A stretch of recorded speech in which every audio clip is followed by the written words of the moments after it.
Creekside. It's Sonia here with Clarissa, because I'm pretty awesome. And anyways, we are actually here to do our weekly news.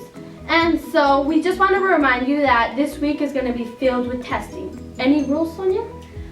Yes, make sure to not have your phones, and please don't lie to the teacher saying you don't have your phone, because that could get you a good suspension. And sorry if I said that or not.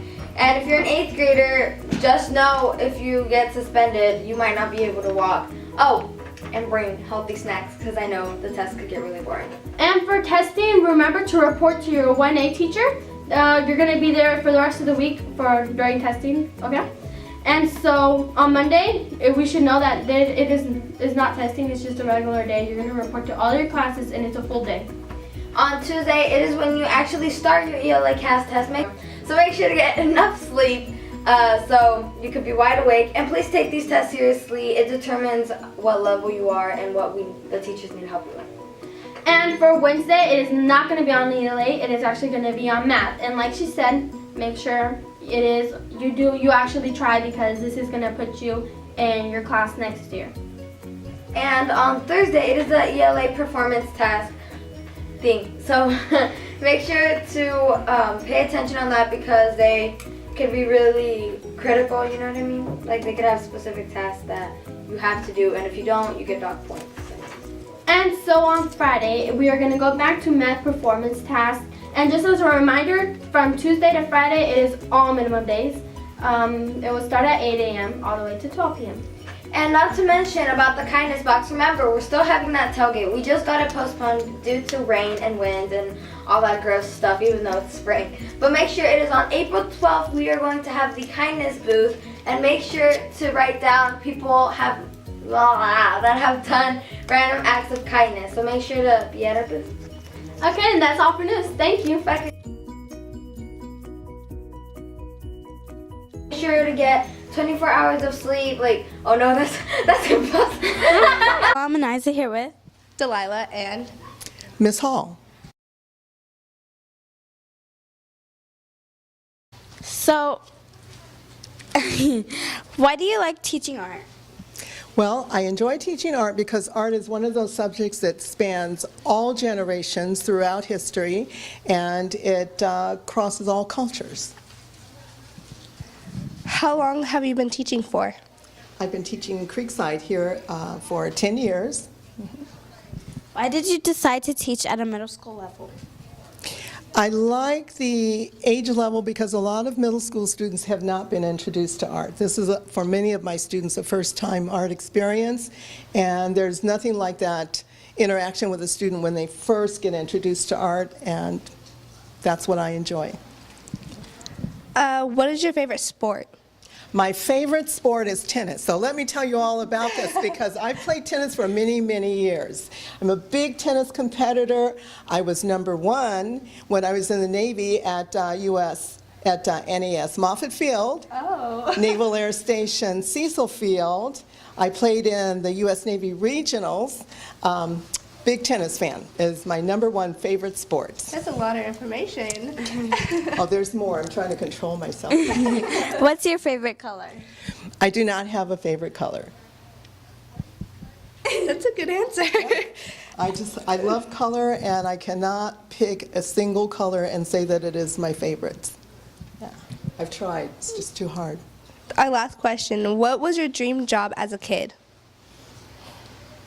Well, I wanted to join the Navy very early. Okay, I was exposed to a lot of naval air stations and naval ships. I went across the Pacific twice on U.S. Navy ship before I was 10 years old. So we always lived on a Navy base. There was a lot of influence there. So I thought early in life that that's what I want to do. I want to join the Navy and see the world. Yeah. Thank you. You're welcome. Thank you, girls. Hello everybody, my name is Patrick. And I'm Jaden, and welcome to the history segment. We hope you guys enjoy. Today we're going to look at what the Battle of the Bulge was and what occurred during this battle. In late 1944, during the wake of the Allied forces' successful D-Day invasion of Normandy, France, it seemed as if the Second World War was over. On December 16th, with the onset of winter, the German army launched a counteroffensive that was intended to cut through the Allied forces in a manner that would turn the tide of the war in Hitler's favor. The battle that ensued is historically known as the Battle of the Bulge. The courage and fortitude of the American soldier was tested against great adversity. Nevertheless, the quality of their response ultimately meant the victory of freedom over the Nazis' regime. Well, that's going to be it for this week's history segment. We hope you find it interesting, and we'll see you next week.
Hi Creekside, it's Destiny here with your weekly weather.